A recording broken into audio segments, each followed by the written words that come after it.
So Meghan was invited by Fortune magazine to share her insights as an entrepreneur. I don't know how to call what she is, besides, the usual grifter that we are used to. But in this case, I will highlight, the most interesting part, especially when she is basically saying that the Netflix deal is kaput. And she is going to move on to more social media, but making sure that the comments are going to stay close. But we have some opinions and some clips, like Lee Cohen. So this vile creature, the lowest of the low, said today at a conference in DC that she and her husband had to spend time, quote unquote, healing after they left the royal family. Really? It's she who caused all the harm, always the victim because she has no talent or influence. There's a lot of we need to go through, but I'm making sure to make this as quick as possible. So when I was on Suits, oh my God, she was mentioning Suits again. It's like, that all that she can do is to go back to the old shows, and she was talking about the size of the team that she was working with right now. Yes, we need to address some of her words, and yes, we have to listen to her. So again, brace yourselves. It's been incredible because when I was on Suits, that was my last time really in a position with a very large team. We had a crew of 200 people. And I worked on the show for 7 years, and I loved the crew. That pacifying gesture doesn't help. She was thinking of how much she loved the crew. I wonder if the crew loved her back. That is important. And I loved the crew. I love that experience and the culture that's on set as well. And so I think being able to now have my own business, it's very different than being on set. And even the set with Love Meghan, that's a crew of 80 people. It's still a very large crew. I wonder, what do 80 people do for that show? 80 people with Love Meghan, the Netflix cooking show. 80 people? What do 80 people do for that? Are they? I guess that she's counting even the carpenters who make sure to build all the the fake house and the studio that she filmed that in. But for my business, I've been very decisive about having a lean team. I think you want to have a great soundboard of people that is important because she wants to appeal to, women entrepreneurs who are maybe out there starting by themselves at home, and, having a lean team makes you relatable in so many ways. I know we issue Meghan, but we know that Archwell, for example, is far from a lean team. It's most like a revolving door team. Are with you and with varied points of view. You want someone who's going to push back. No, you don't want that.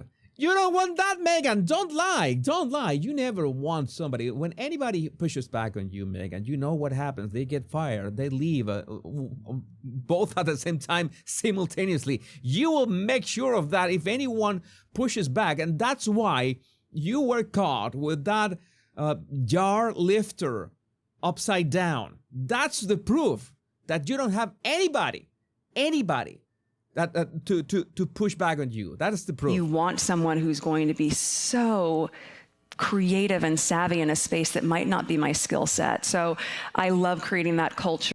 Especially the jar lifting skill set. Or having that camaraderie with my team, and playing and being curious. Constantly just pushing the envelope to ask the questions of how can we show up in a way that truly indicates that we are putting care into every detail. Yeah, like, again, I have to resort to the jar opening thing again. Thanks, Queer Lips of Truth, for the picture that shows that, well, it was mostly empty. This is the crowd that she was talking to. It's incredible how the sound it feels like it is this huge auditorium. No, this was the spot that she was speaking to. All right. Again, nice. Well, as Queer Lips of Truth, I guess the Sausage Squad is only for online bullying. Which other lies did she tell That one, HT Anders 12, how much jam did Meghan produce at home in 5 years' time? Because she says that she was making jam since COVID, since the pandemic. It's like she was practicing that since then? Probably most people's assumption that if I was going to go into business, it would be fashion or beauty. No, the fashion, no. Nobody assumes that. Absolutely no one. Nobody, Meghan. That's only in your mind. Well, but those 5 years at home, I wasn't running around wearing beautiful outfits. I was probably in Birkenstocks and sweats like the rest of us. Relatable. Again, she's trying to be relatable. And she does she should have like a LinkedIn avatar just like this. We're going to see Meghan on LinkedIn at some point or another. Feature speaker and whatever. Especially during COVID or just barefoot at home. But I was making a lot of jam. She was making a lot of jam. All right.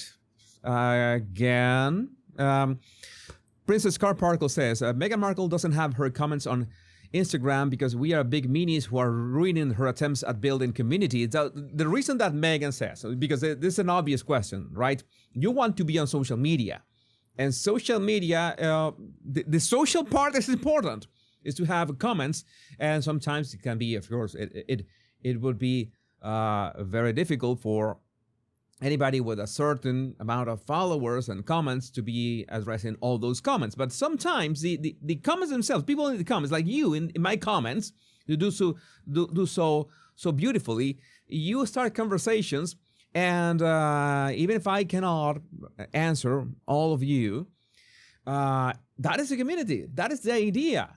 And then Meghan says something that has absolutely zero sense. I'm going to let her just say it, and I'm going to ask you, what do you think that is, what she...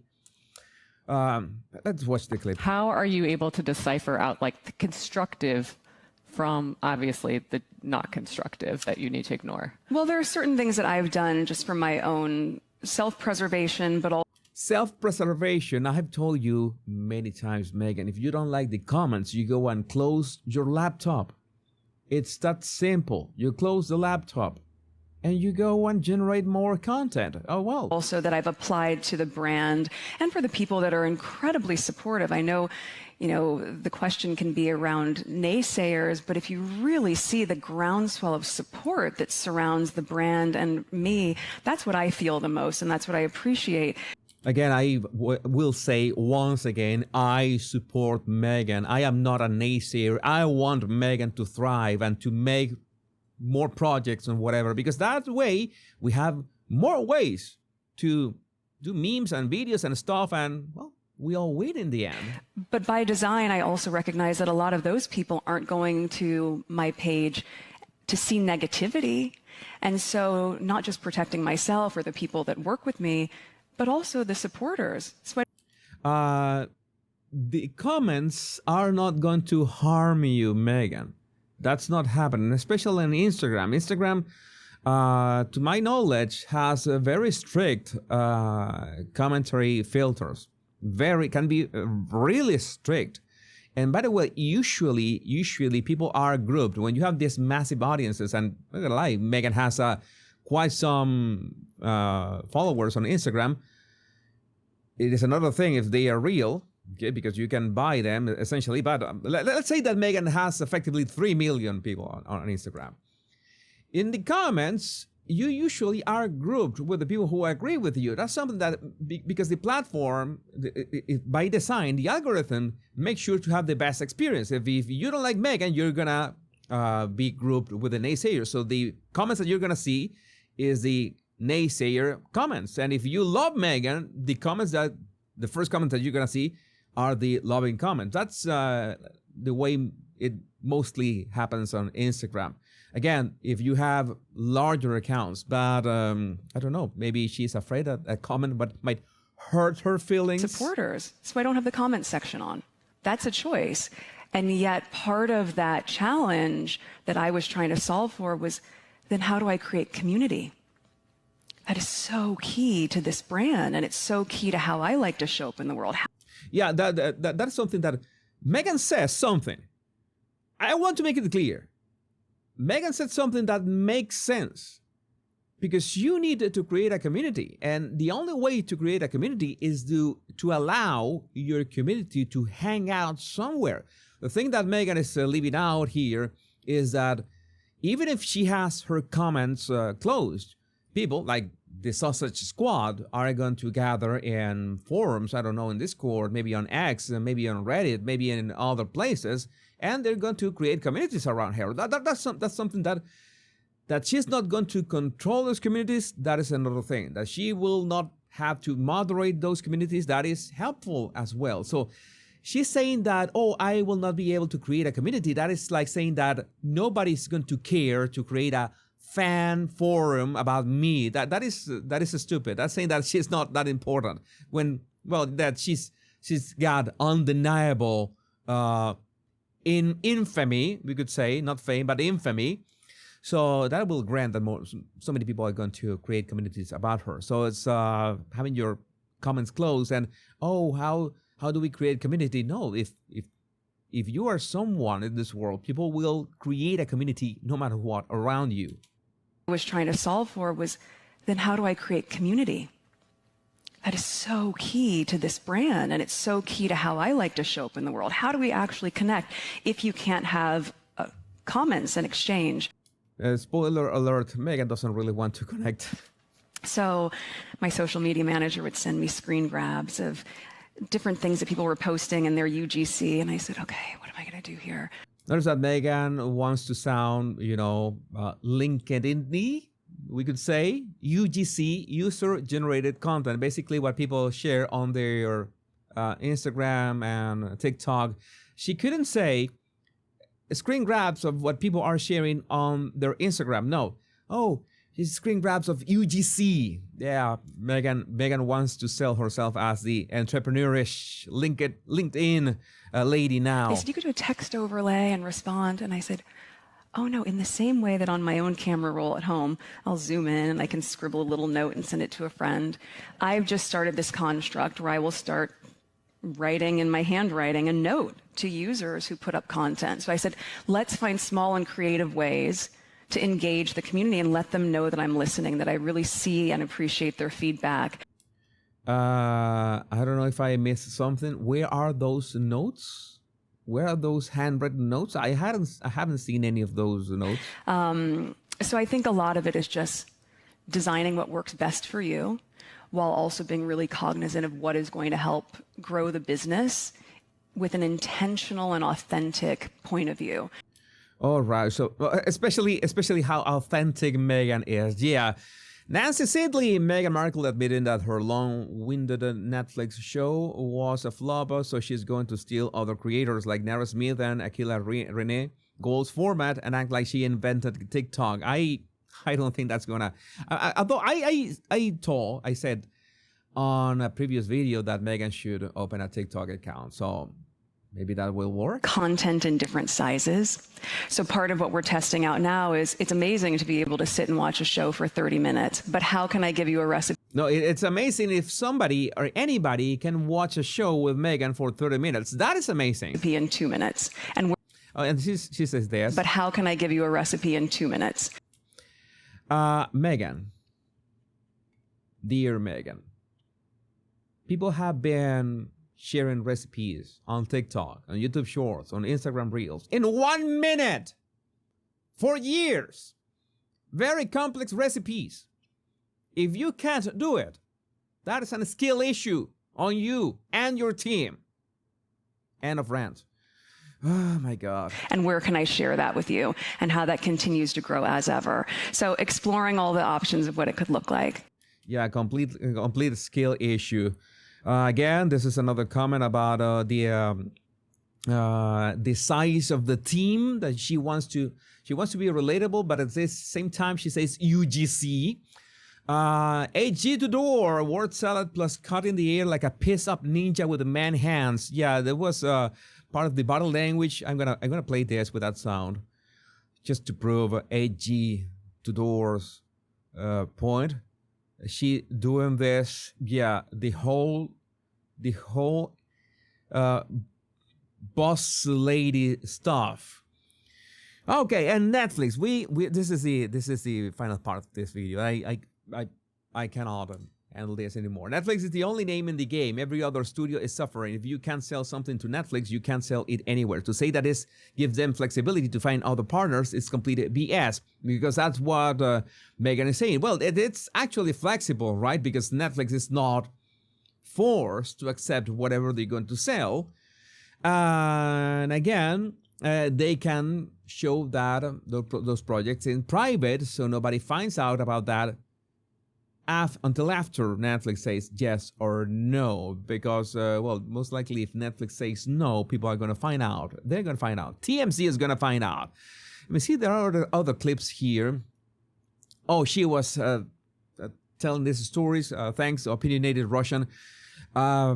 These stories about how she learned how to wrap gifts or in calligraphy and sub stories. I'm gonna skip this one. This is way too much already. We have been ranting. I want to point out this part, last part, in which she was saying that she is for women and girls, yes, entrepreneurs and stuff. When I'm supporting or investing in another female founder, I am investing in what she is going to do for the culture, for her business, the legacy she's going to leave, how that brand, if it's a CPG brand, is going to show up in people's homes.